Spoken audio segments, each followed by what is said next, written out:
Hi hello नमस्कार, क्या हाल चाल है बच्चा पार्टी? कैसे हैं आप सभी? उम्मीद करता हूँ आप एकदम बढ़िया होंगे और बोर्ड्स की तैयारी बहुत जोश होश के साथ चल रही होगी आपकी। उसी के साथ सीरीज़ के एक नए चैप्टर की शुरुआत, इलेक्ट्रोमैग्नेटिक इंडक्शन। ठीक है, तो उससे पहले चैप्टर स्टार्ट करने से पहले बता दिया जाए क्या क्या इसमें इम्पोर्टेंट है। ठीक है, सबसे पहले आपका लेंस फोर्स की डेफिनेशन जो कि एग्ज़ाम में पूछी जाएगी। ठीक है, एसी जनरेटर, इस पर तो पूरा डेरिवेशन आ सकता है ना, ये मोस्ट इम्पॉर्टेंट है। फैराडेज के दोनों लॉ जो कि फर्स्ट एंड सेकेंड होंगे। ठीक है, उसके बाद mutual induction and self induction, इसकी डेफिनेशन क्या होती है। ठीक है, ये आपका इलेक्ट्रोमैग्नेटिक इंडक्शन की डेफिनेशन।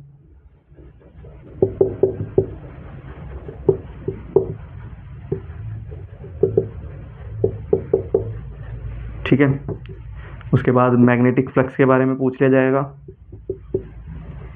इसकी यूनिट पूछ ली जाएगी। मोटा मोटा यही है इस चैप्टर में जो एग्ज़ाम में आपसे पूछा जाएगा। ठीक है, टाइम को वेस्ट नहीं करेंगे। जो जो मेनली आपकी जो डेफिनेशन है, जैसे फैराडे की first law and second law, mutual induction, self induction, ठीक है, इलेक्ट्रोमैग्नेटिक इंडक्शन और मैग्नेटिक फ्लक्स, जो जो इन सब, जैसे लेंस लॉ, ये जो जो इम्पोर्टेंट डेफिनेशंस है उस पर हम टाइम वेस्ट नहीं करेंगे। मैं आपको डेफिनेशंस वीडियो को पॉज करके लिख दूंगा, फिर उसके बाद साइड हो जाऊंगा और आप उसको नोट डाउन कर लेंगे ताकि टाइम कम लगे हमारा। ठीक है, और जिसमें सबसे ज़्यादा काम है जो मेनली एसी जनरेटर, इसका हम पूरा डेरिवेशन सॉल्व करके दिखाएंगे। ठीक है, तो मैं पहले साइड हो जाता हूँ, आप ये इंपॉर्टेंट टॉपिक्स नोट कर लीजिए, फिर उसके बाद मैं इसकी डेफिनेशन लिख दूंगा और उसको डेफिनेशन के साथ साथ समझाता हुआ चला जाऊँगा। ठीक है, नोट कर लीजिए इसको। देखिए ये नोट डाउन हो चुका है, अब इसको समझते हैं क्या लिखा हुआ है। तो चैप्टर स्टार्ट होने से पहले सबसे पहले समझते हैं मैग्नेटिक फ्लक्स के बारे में। चैप्टर 1 में इलेक्ट्रिक फ्लक्स के बारे में पढ़ के आए थे। ई फ्लक्स बराबर, जो इलेक्ट्रिक फ्लक्स होता था वो ई डॉट डी ए के बराबर होता था। डॉट प्रोडक्ट की बात करते थे तो E D A cos theta, जब डी ए को इंटीग्रेट कर देते तो ए आ जाता था, है ना, ई ए कॉस थीटा। तो ऐसे ही मैग्नेटिक फ्लक्स की बात हो रही है, it is defined as the number of magnetic field line. किसी भी एक सरफेस, यानी मेरे हाथ से कितनी number of magnetic field lines pass करी, वो क्या कहलाता है आपका मैग्नेटिक फ्लक्स। फॉर्मूला क्या है आपका, flux of magnetic field lines equals to B A cos theta. ठीक है, उसकी एसआई यूनिट वेबर लिख सकते हैं, या फिर मैग्नेटिक फील्ड की एसआई यूनिट टेस्ला और एरिया की मीटर स्क्वायर। ठीक है, थीटा जो है वो एंगल होगा एरिया वेक्टर, यानी जो एरिया वेक्टर कोई भी सरफेस होगा उसका जो एरिया वेक्टर होगा और मैग्नेटिक फील्ड लाइंस के बीच का जो एंगल होगा वो आपका थीटा होगा। ठीक है, उसके बाद इलेक्ट्रोमैग्नेटिक इंडक्शन, इंडक्शन मतलब पैदा होना। ठीक है, इलेक्ट्रोमैग्नेट, इलेक्ट्रिसिटी और मैग्नेटिक फील्ड, इन दोनों की वजह से जो चीज़ पैदा होगी उसको क्या बोलते हैं, electromagnetic induction. The phenomena of inducing EMF whenever there is a change in magnetic flux. अगर मैग्नेटिक फ्लक्स में जो भी थोड़ा बहुत भी चेंज ला रहे हैं, उसकी वजह से जो चीज़ इंड्यूस होगी वो होगा आपका इलेक्ट्रोमैग्नेटिक इंडक्शन। ठीक है, फिर उसके बाद फैराडेज लॉ की बात करते हैं, जिसमें पहला लॉ है। ठीक है, पहले डेफिनेशन पढ़ लेते हैं। It state that whenever there is a change in magnetic flux EMF will induce and that EMF last as long as change in flux continue. ये तो पेपर की बात हो गई, है ना, ये पेपर में आपको छाप के आया है।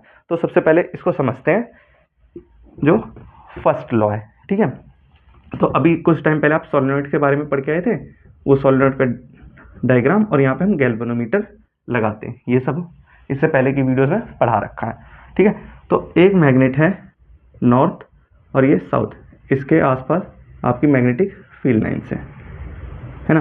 तो फैराडेज का फर्स्ट लॉ क्या कहता है, अगर मैं इस मैग्नेट को उठा के इधर लाता हूँ, इधर ले जाता हूँ, इधर ले आता हूँ, इधर ले आता हूँ, इधर ले जाता हूँ, लेता हूँ, ठीक है, इसकी वजह से इसमें ईएमएफ इंड्यूस होगा। ठीक है, वही कहता है न्यूटन, जो आपका फैराडेज का फर्स्ट लॉ है। एक एग्जाम्पल की मदद से समझिए, जैसे ये क्यों हो रहा है। अगर आपका टीचर है, उन्होंने आपको कुछ पढ़ने के लिए दिया, आप नहीं पढ़ के आए, उन्होंने आपको डंडे मारे, तो आपकी बॉडी में बिल्कुल एकदम झंझनाहट सी, गर्मी सी आती है।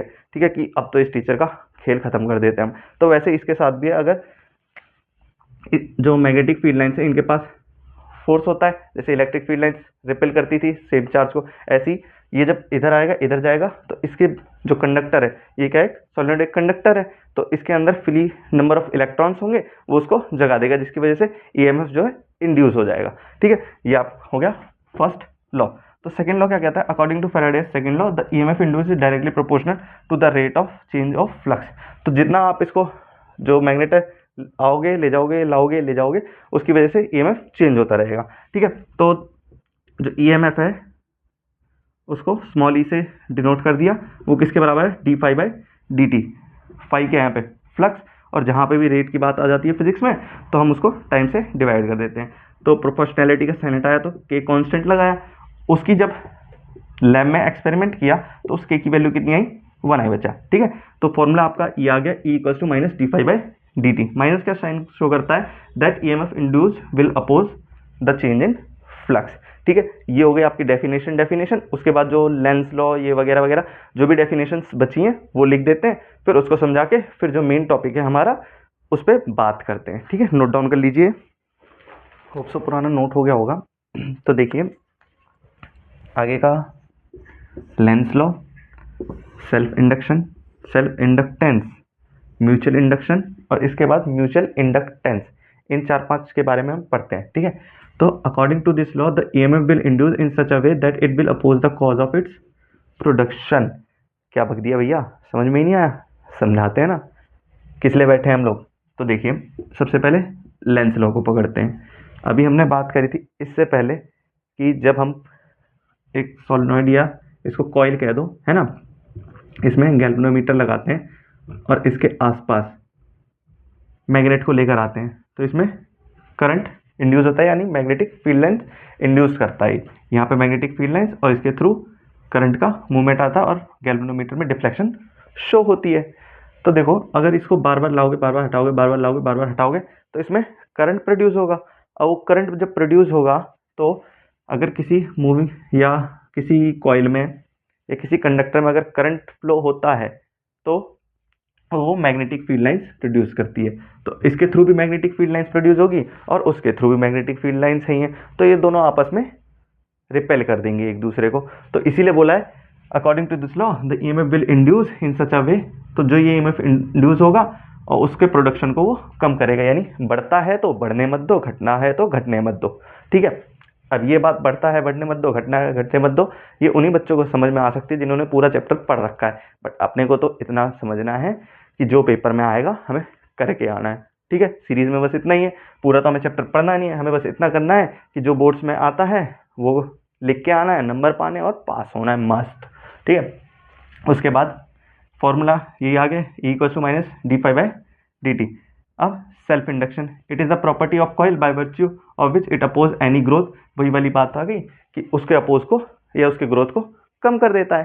ठीक है, तो देखिए उसके बाद सेल्फ इंडक्शन, इंडक्टेंस, इस सेल्फ इंडक्शन की अपनी प्रॉपर्टी होती है जो कि जो फ्लक्स है वो डायरेक्टली लिंक होता है किसके, करंट फ्लोइंग के, उस कॉइल में आप कितना करंट फ्लो करवा रहे हो। तो flux is directly proportional to current, constant हटाया तो एल, एल क्या है यहाँ पे, सेल्फ इंडक्टेंस।